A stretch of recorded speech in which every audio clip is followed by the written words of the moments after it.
अस्सलाम वालेकुम व्यूवर्स, मैं हूं एडवोकेट कमर अमान और आप देख रहे हैं मेरा यूट्यूब चैनल और फेसबुक पेज। व्यूवर्स, आज जिस लीगल इशू के बारे में आपसे के बारे में बात करनी है वो ये है कि पंजाब पुलिस ने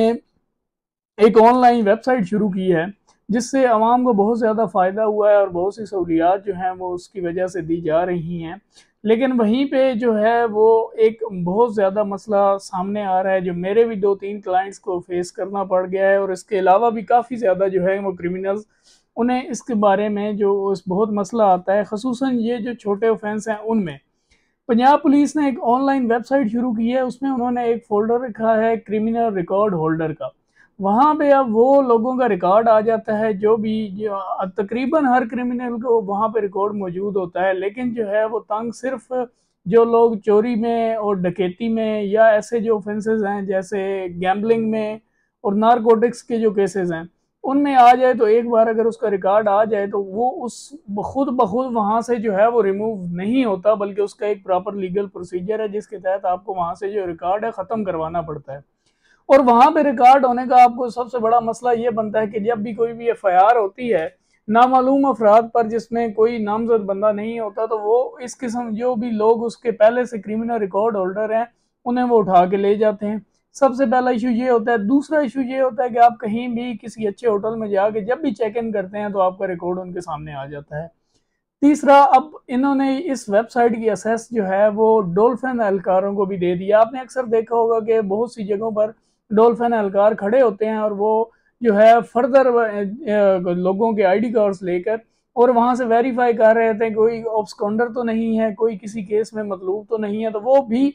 बेसिकली इसी साइड से जो है वो डाटा ले रहे होते हैं। और अगर आप पर कोई ऐसा ऑफेंस हुआ है जिसकी वजह से आपका रिकॉर्ड जो है उसमें मौजूद है, लेकिन आपने उस जो रिकॉर्ड है वहां से रिमूव नहीं करवाया प्रॉपर लीगल प्रोसीजर के तहत, तो आपको भी जो है वो मुश्किलात का सामना करना पड़ सकता है। रिसेंटली मेरा एक क्लाइंट जो है वो सिंध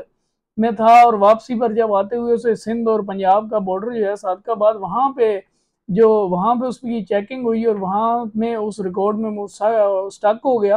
हालांकि उसके जो एफआईआर थी वो यहाँ रावलपिंडी में थी, तो वहाँ से 3 से 4 दिन तो वो राहदारी रिमांड बनते हुए और उसे जो यहाँ तक लाने का एक प्रॉपर लीगल प्रोसीजर है वो अडॉप्ट करते हुए उसे 3-4 दिन वहाँ जेल में आ गए।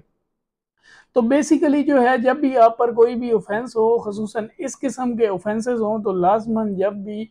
फ्री होते साथ ही पहला जो है वो कदम यही करें और सबसे पहले अपना जो है वो रिकॉर्ड जो है वो क्लियर करवाएं। अब रिकॉर्ड क्लियर करवाने का एक प्रॉपर प्रोसीजर है। काफ़ी लोग जो हैं वो इस रिकॉर्ड का इस प्रोसीजर को अडॉप्ट करते हैं, लेकिन कोई एक माइनर सी मिस्टेक कर देते हैं जिसकी वजह से जो है वो उन्हें यही लगता है कि हमारा रिकॉर्ड रिमूव हो गया है, लेकिन वो नहीं होता। और खसूसन इन दिनों तो जैसे एक पूरे मुल्क में हर बंदा एक रेस में है मुल्क छोड़ के जाने की, तो इसमें तो बहुत ज़्यादा ज़रूरत है अगर आप पर कोई भी किसी किस्म का ऑफेंस हो गया। इवन मेरे क्लाइंट्स काइट फ्लाइंग जो एक्ट है उसके तहत भी आए हैं, तो जो कन्वेक्ट हुए हैं तो उनका रिकॉर्ड भी वहाँ पे मौजूद था और उनमें काफ़ी ज़्यादा उन्हें इशू एयरपोर्ट पे भी जाके हुआ है। तो सबसे पहली बात तो ये है कि जब भी आपका यहाँ पे इन ऑफेंसेस में या किसी भी ऑफेंसेस में आपका रिकॉर्ड आ जाए तो सबसे पहले आपने वो रिकॉर्ड रिमूव करवाना है। उसके बाद जो है आपने फर्दर कोई भी स्टेप लेना है। सबसे पहली चीज़ जो इसमें है वो है आपने एक एप्लीकेशन जो है वो मूव करनी होती है एसपी इन्वेस्टिगेशन को या एसपीसीआर को।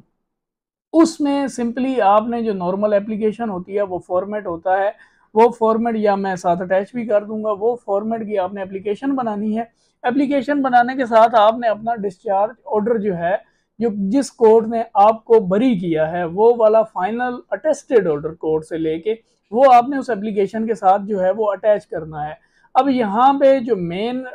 मसला आता है वो ये है कि उस ऑर्डर में जो क्लियरली मेंशन हो और वो जो ऑर्डर है वो बाकायदा थ्रू ट्रायल हुआ हो। कंप्रोमाइज स्टेटमेंट पे आपका जो है वो बाद में इशू आ जाता है, लेकिन अगर वो आपका जो ऑर्डर है कोर्ट का बरी का वो हो तो उसमें कोई 1% भी इशू नहीं होता, बल्कि आपकी जो है एप्लीकेशन है वो बिल्कुल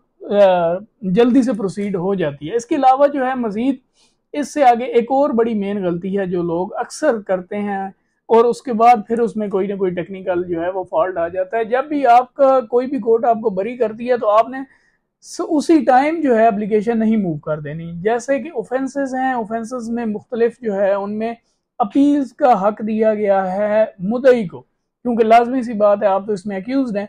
तो क्रिमिनल ऑफेंसेस में, तो वहां पे आपने ये करना है कि अगर अपील का हक है सेशन से या मजिस्ट्रेट से आप कन्विक्ट हो गए, 30 डेज अपील का टाइम है, तो आपने जो एप्लीकेशन मूव करनी है एसपी इन्वेस्टिगेशन को या फिर एसपी सीआरओ को, तो वो जो एप्लीकेशन है आपने, अगर अपील का लिमिट्स है 30 दिन सॉरी, तो 30 दिन के आपने बाद मूव करनी है। क्योंकि जब आप 30 दिन से पहले मूव करते हैं तो सबसे पहली बात तो ये है कि जब वो आपका ऑर्डर देखते हैं तो ऑर्डर देखने के बाद वो वहीं पे आपकी जो एप्लीकेशन है वो प्रोसीड नहीं करते कि अभी तो अपील का टाइम बाकी है, हो सकता है मुदई जो है वो अपील में चला गया हो। वहीं से जो एक डाउट है वो क्रिएट हो जाता है। दूसरा ये होता है कि अगर उस वैसे भी लीगली आपका प्रोसीड नहीं होना, कि अगर सच में मुदई वहां पे आपके अपील में चला गया, जो कि 99% केसेस में लाजमी जाते हैं, तो वहां से तो आपके फिर वही आप उसमें आपने हिस्सा बनना है केस का, और आपने दोबारा जो है वो सारा अपील जो है वो फेस करनी है। उसके बाद जाके अपील डिसाइड होनी है, तो तब जाके आप कन्विक्ट होंगे या बरी होंगे, जो भी आपका फैसला होगा। तो बेसिकली सबसे पहली बात तो ये है कि आप कोई भी स्टेप ले रहे हैं तो सबसे पहले आपने ये रिकॉर्ड जो है अपना लाजमी क्लियर करवाना है। और ये जो 2-3 बेसिक छोटी छोटी गलतियां, ये इनमें से आपने कोई गलती भी नहीं करनी, क्योंकि बेसिकली अब मैं 2-3 मेरे क्लाइंट्स हैं, उनके साथ ये इन्हीं छोटी सी गलतियों की वजह से उन्हें बहुत भारी नुकसान उठाना पड़ा है। तो यही आज का टॉपिक था, आपको सिर्फ इतने इसी चीज़ के एप्लीकेशन के बारे में जो है वो आगाह करना। काफ़ी दोस्त पूछ रहे थे कि अपना रिकॉर्ड जो है वो वहाँ से कैसे क्लियर करवाया जाए और क्लियर करवाना क्यों ज़रूरी है। उम्मीद है आपको समझ आ गई होगी। बहुत शुक्रिया।